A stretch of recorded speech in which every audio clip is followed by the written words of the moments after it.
Namaste. Welcome to our 35th talk on the Bhagavad Gita. So, Arjuna asked Krishna, one who has faith but is uncontrolled, that's the human condition. We know something is right, we know a certain action is correct, but unfortunately, we don't have full. We say to a person, get a grip on yourself. Well, we don't have as good a grip as perhaps we should have. So, one who has faith but is uncontrolled, is not disciplined, whose mind has fallen away from yoga. Yes, I've been watching that all my life because it's like they forget. It was very, very, very interesting. Um, the first time I met Swami Kriyananda, Yoganandaji's disciple, he came to see me. I was staying in Los Angeles, and he came to see me one day. And right at the beginning of our talk, he said, I had an experience last night that I found really disturbing. And he named a certain person who had lived some years in India with Anandamayi Ma. And he said, there were several of us, we had conversation and so on. But he said, I realized that he has completely forgotten his experience in India. He's forgotten anything he observed, anything he learned, and he's completely forgotten the meaning of what it was to be with Anandamayi Ma. And it frightens me. And I've thought, could that happen to me? There was a situation at that time where he wasn't able to return to India at that time. And perhaps he didn't know for how long in the future. And so he thought maybe he faced years being back here. And he said, I'm so afraid. What if I forget? Well, see, he didn't forget. And the proof that he wouldn't forget was the fact that he had the sensitivity, the intelligence, and the objectivity to be afraid that it might happen. See, the confident people, oh, well, what do you mean? Everything is fine. It's everything's coming up roses, et cetera, et cetera. These are the first people to fall away and to disappear. So, backtrack. One who has faith but is uncontrolled, whose mind has fallen away from yoga. Oh, man, yes. I mean, I've known people, their whole focus in their life was yoga. It took some years, but then it evaporated. And I couldn't even get them to talk about anything related to spiritual life. It was a tragedy. It was a tragedy. There are things worse than death, and that's one of it, one of them. Your mind to fall away, or the consciousness of spiritual life to just evaporate, be gone. All right, whose mind has fallen away from yoga without reaching perfection, siddha, accomplishment. In other words, being a fully experienced yogi. Which way does he go? Yeah. Is he not lost like a dissolving cloud, fallen from both worlds, here and hereafter, having no solid ground, confused on the path of Brahman? Well, that's a perfect description of it. Confused, especially in the sense of having forgotten it, having just no longer thought of it, as if it had never happened. I remember more than once, but only maybe two or three times, I'm glad to say, I've heard reports of certain people who traveled with Ma, who spent time with Ma, who was very blessed with by Anandamayi Ma. And then it'd be amazing what they were doing. And I would say, and I didn't mean it sarcastically, it's a pity they never met Ma because, for all practical purposes, they hadn't. The effect, the benefit, was as if it had never been. This can happen. The wise yogi is always aware of that. Ignorance, we can always revert to. Sad to say. St. Paul said, the dog is returned to its vomit. Because dogs often, when they vomit, they eat it right back. And the pig to its wallowing in the mire, in the muck. And it can happen. And we shouldn't be afraid, but oh, should we be wary and cautious and never put confidence just in ourself. And the people most in danger of fall are the bhaktas. I'm not talking about a real bhakta. I mean the emotional ones. Oh, I could never turn away from God. All right. Which way does he go? Is he not lost like a dissolving cloud, fallen from both worlds, here and hereafter? Having no solid ground, confused on the path of Brahman? You were able to completely remove this, my doubt. Other than you, there is no one who could dispel this doubt. Well, Arjuna had the right idea about Krishna and Krishna's abilities and Krishna's wisdom. So you think, well, is it all over or is it just ruined forever? So Krishna says, and keep in mind, everything we do creates a karma. So we have yoga karma, we have enlightenment karma when we sit to meditate. And that doesn't disappear. That remains there and can be fulfilled. Therefore, with that perspective, Krishna says, truly there is no loss for him either on earth or in heaven. No one who does good goes to misfortune. Attaining the worlds of the meritorious. Now, what he's meaning, they died in that state. Because you can abandon spiritual life and then suddenly wake up and come back, and there you are. That's good too. It isn't all wiped out. There are people that wish it would be, so they say, oh, if I fail, would it be as if I never started? No. I knew someone that would say, well, if I haven't done puja on this festival, does that mean I'm cut off from the deity? No. But that's what those people wanted. All right. You may not believe that because it's hard to believe that, but if you experience it, you'll know it. All right. Truly, there is no loss for him either here on earth or in heaven. No one who has done good goes to misfortune like bam. That doesn't mean there won't be a period of darkness for a while, but light is still awaiting.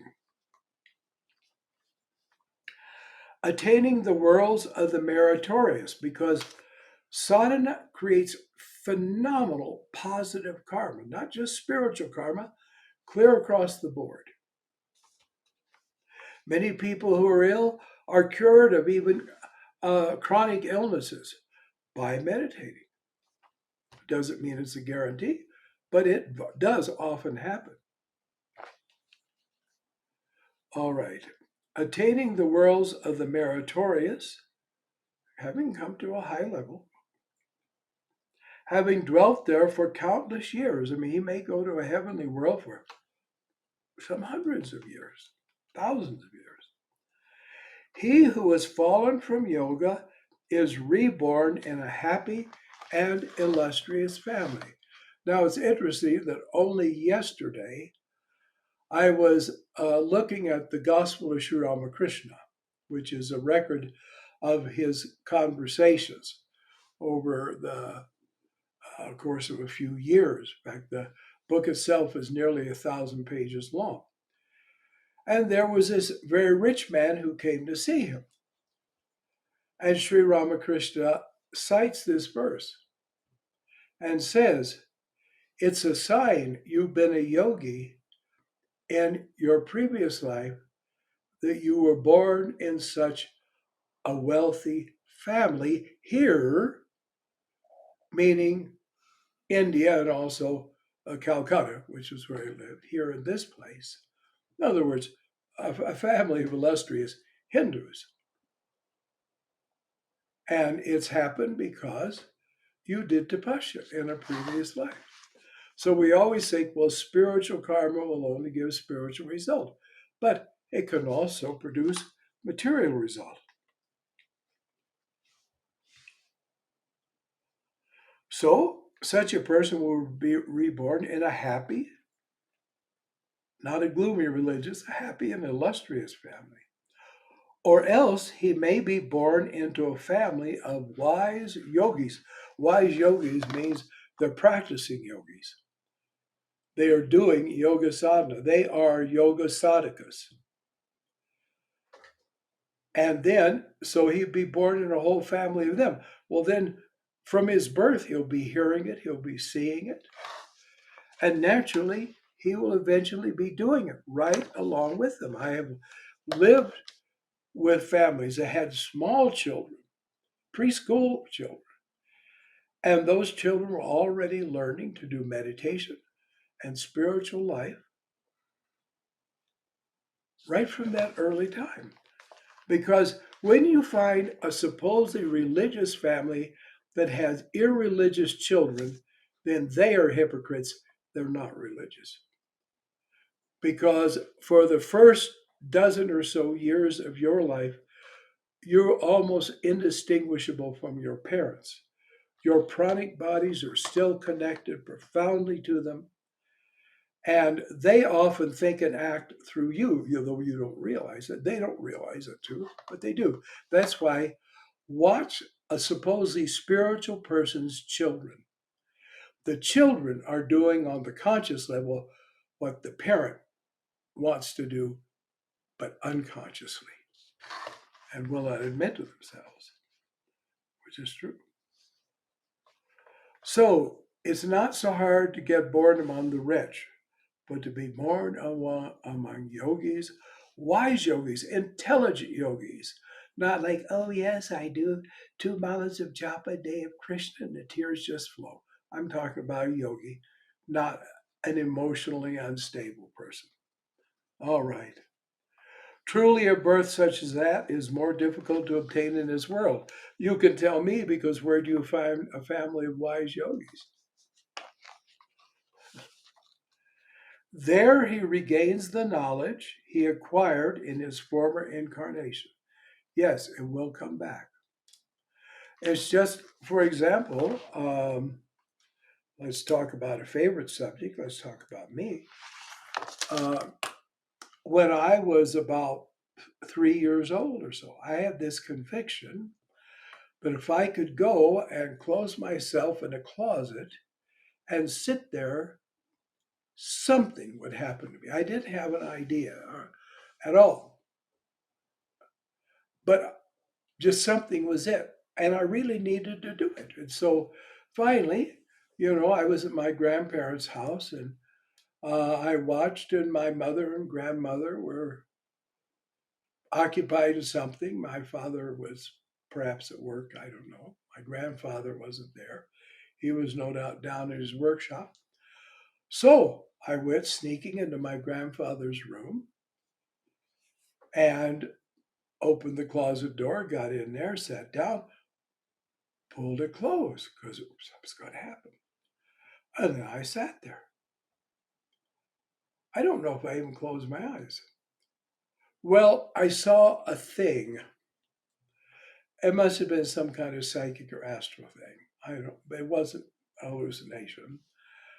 It was very freaky, very strange. It wasn't threatening, but it scared the hoo-boos out of me. And so, whoop, I was up and out of that closet. I never tried it again. But it shows from somewhere in the back I knew, go, be solitude. It's good if it's dark. Something can happen. And it's right. Later on, I learned how to do it in what we might call a scientific way, though I've never been comfortable with that term being applied to yoga because yoga is so far beyond any other mode of human knowledge. All right, so there he regains the knowledge he acquired in his former incarnation and strives from thence once more toward perfection. And that's why you have yogis that don't persevere and yogis that do. Because the yogis didn't persevere at one time, but now it fits their samskara, and so it's easier for them to move on. And the yogi that quit is going to start up again in a future life. No effort is ever wasted. That is absolutely true. Then he says, he talks about this, and so he says he will strive from that point once more toward perfection. This next is interesting. Truly, without his willing it, his previous practice impels him on the yogic path. Now, that doesn't mean he doesn't want to be a yogi and, and he somehow can't control himself. It means that he doesn't understand that he should be a yogi. He may not have the intellectual background, but something makes him do it, pushes him to do it, draws him, impels him, whichever way you'd want to put it. But that impulse has increased, and therefore he's impelled on the yogic path. See, it's like my friend Elwood Decker I was telling you about, I think, just last talk.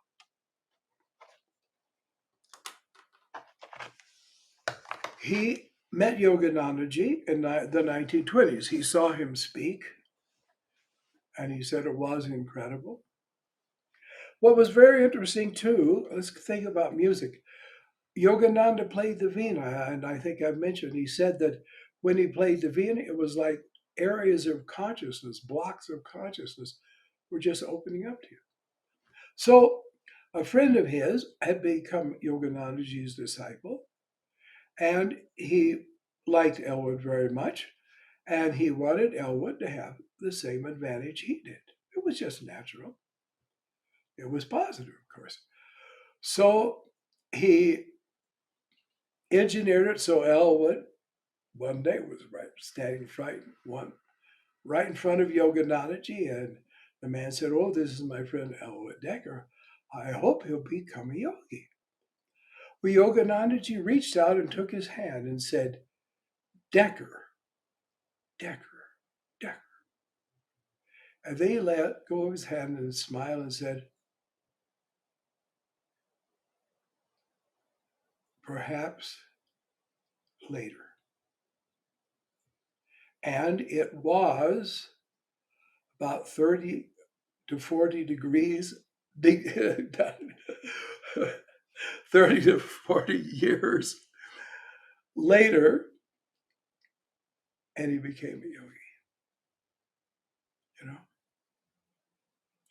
So it happened. And of course, the blessing of the master was there. And I want to tell you another story, which isn't quite like that, but it's so wonderful to realize that those who are truly in the self, how deeply they see and how deeply they bless. All right.